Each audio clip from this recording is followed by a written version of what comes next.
if you're taking your dog to the ocean, there is one can't miss photo that you absolutely have to be prepared to take or you will miss it. But it is just the cutest image of your dog meeting the ocean for the very first time or the very first time in a long time. Now, typically when you take your dog to the ocean, they're going to enjoy the sand. They're going to become aware that the water is there. And the closer you get to the water, the more interested they'll become in those waves and the more timid they might be trying to sneak up on those waves as they come crashing in. So if you take a look at this photo right here, I have a beautiful photo of Lucy meeting the ocean for the first time. And most of the time, I see this happen with dog after dog after dog after dog.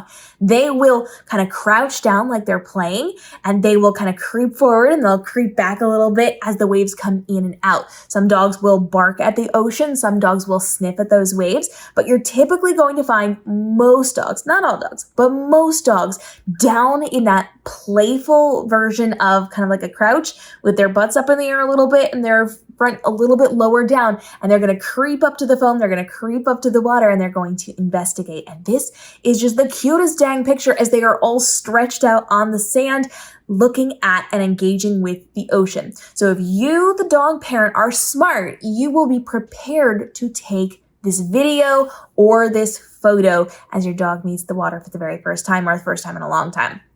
So what you're going to want to do is hold your camera source horizontal so you can get as much as possible. They're going to be long and stretched out, and the ocean's going to be long and stretched out. So horizontal instead of vertical is going to be your best bet for capturing the most space and the most imagery in your video or in the photo that you are going to be taking. You personally need to get down low. So like bend down when this happens and be prepared because the ocean might come up and slap you on the side if you're not paying attention to two places at once. And your goal is to be kind of as low as possible, if possible, on eye level with your dog, even as they're crouching down, so that you are getting the sand, you're getting the ocean, and you're getting the skyline behind them, if at all possible.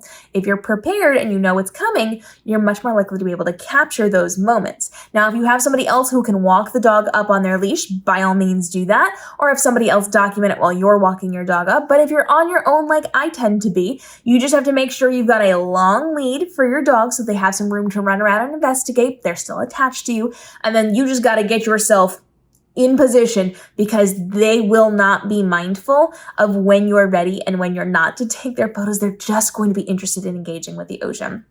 So if you can get this photo, this is going to be a great one to put up on your wall, to put as a canvas, to do really cool things with this image. And then you can document the rest of your time at the beach with your dog. We've got a full playlist on how to go to the beach safely and securely with your dog and have a great time, and how to document your dog through photos and videos, beach and otherwise. And you do not want to miss out on those playlists before you take them on this trip. We also have a full travel playlist if your dog is nervous about being in the car, or if you want to work on car manners, or if you just want a better experience traveling with your dog through hotels and driving your car and all of those things that are related to travel. All of those things I will link down in the caption below.